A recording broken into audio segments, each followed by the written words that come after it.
What's going on, everyone? This is your Astrology Horoscope for July 6, 2023. I'm astrologer Alex Skiles, and welcome to the Moonbase.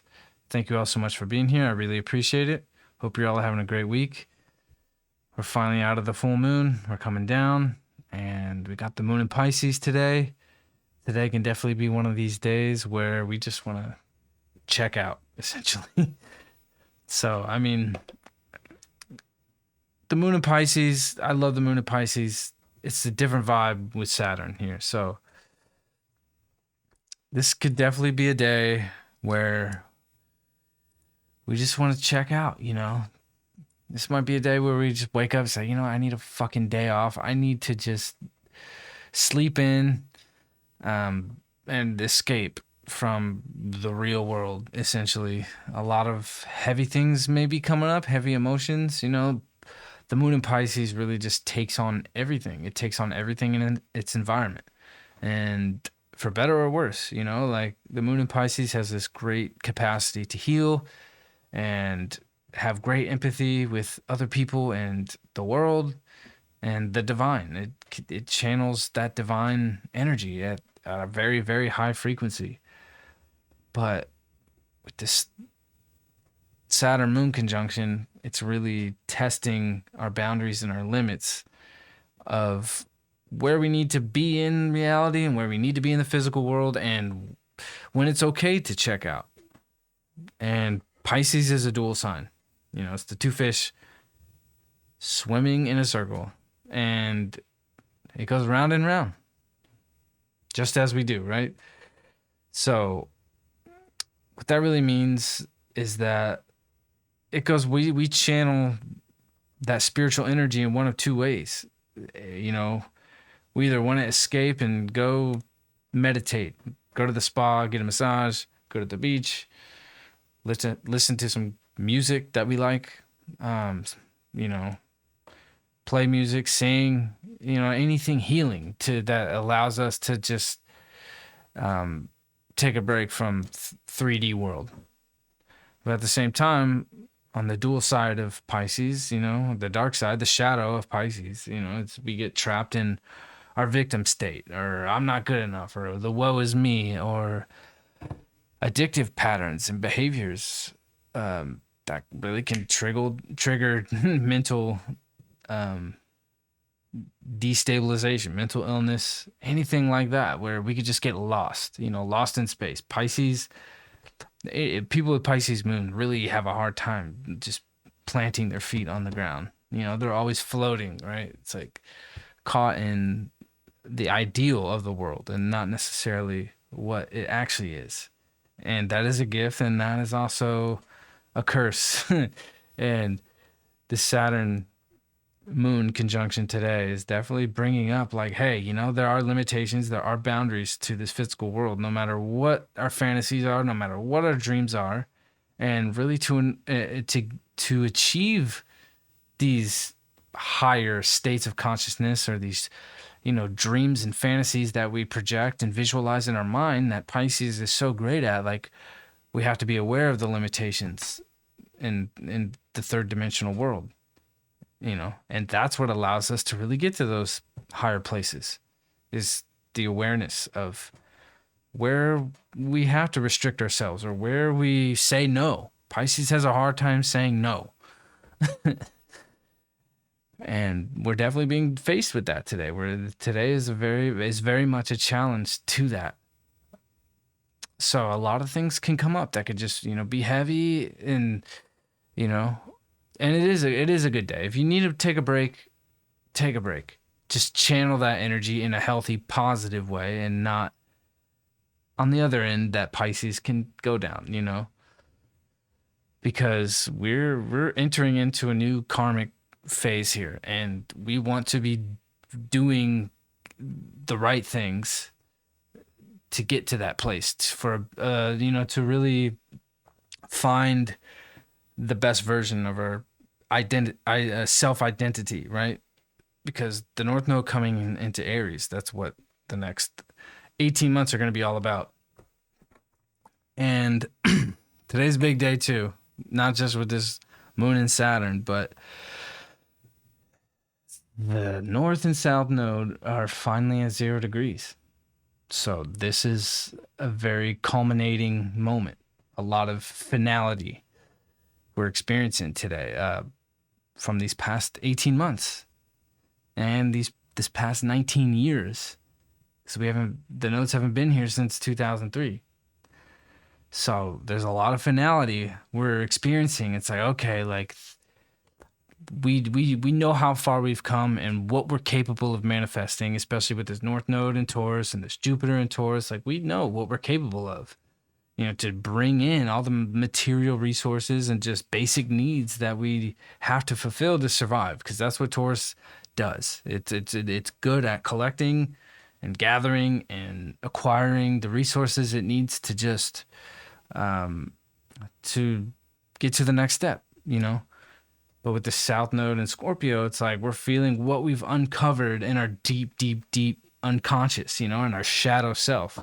Scorpio rules our shadow self. And with the Pluto dispositing the South Node, we've been doing a lot of shadow work, and our shadow has been, coming into play more than the average moments. And this nodal square to Pluto is only tightening up over the next coming weeks. So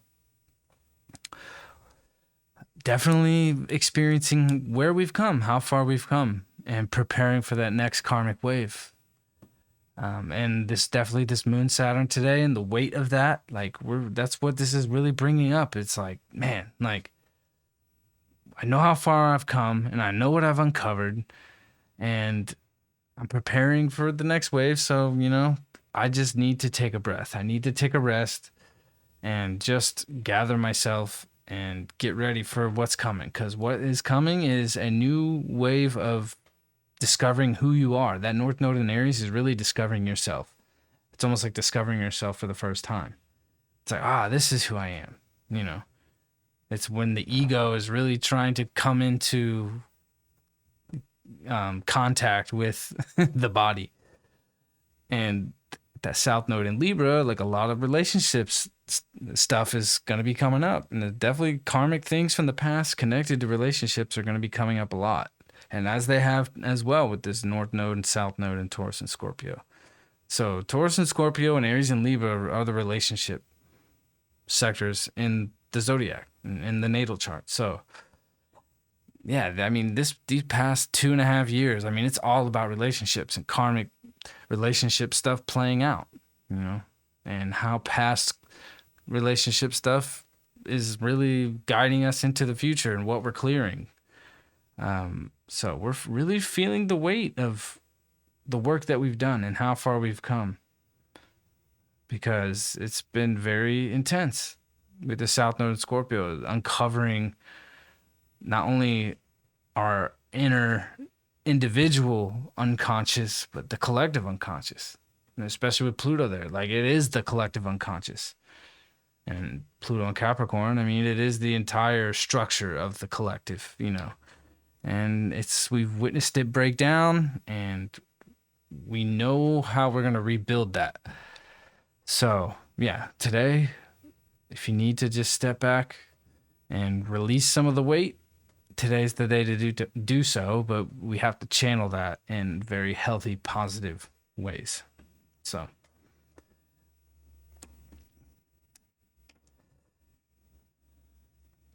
yeah, we're preparing. So we have to really nurture ourselves and take care of ourselves so we don't get trapped in that victim state. This Moon Saturn conjunction is really gonna be irking us to just fall into, I'm not good enough. I'm not good enough. It's all my fault. All that kind of shit. It's not real. this Neptune in Pisces, Saturn in Pisces, like we just can really create scenarios in our mind, and it could be delusional. It's not necessarily real or true. It's not based in reality, you know. Nothing about Pisces is based in reality. Except when Saturn's there. So it's really testing those boundaries in from the physical world to the outer world. So, and I think, you know, we're really going to be mastering over these next 2 years with Saturn and Pisces, like how we bridge that gap between the inner world, the physical world, and the outer world, and the divine world. Because that's what Pisces does. That's what Pisces is good at, is really channeling from that divine place. And that's what Pisces needs to do in order to move from the shadow side of Pisces, is to channel from that divine place. And Neptune in Pisces, it's moved back 1 degree. So it's like reality is really coming into focus more so. That's what Neptune does when it retrogrades. It's not like a Mercury retrograde where shit gets all crazy. It's like this Neptune retrograde is like, all right, like we can finally chill off this spiritual high in a sense, you know, like it's like when you come down off a psychedelic trip, so to say, or like, you know, like when you have a spiritual experience in any form or fashion, it's like, you know, you come back down from that spiritual experience and you bring what information you need back down to the physical world and how we have to navigate day to day and utilize those tools that we draw from, you know, the worlds we can't see. So let's see what we got in the cards.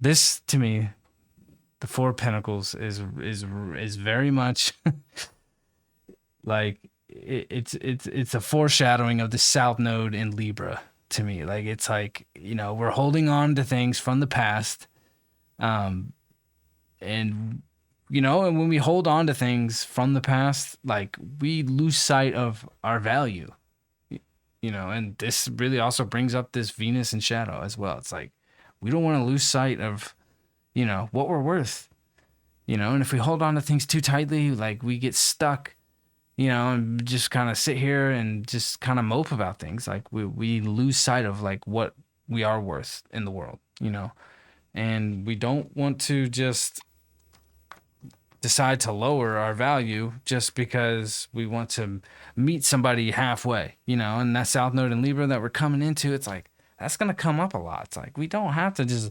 lower ourselves to, you know, meet somebody else's expectations. Because this North Node in Aries that's coming on, it's like, no, it's like, this is what I am. This is who I am. And if you like it or not, like, so be it. I'll see you on the flip side, you know. And it's really giving us the power to do that. And that's what's coming in here. So hope you all have a great day. And I will see you tomorrow.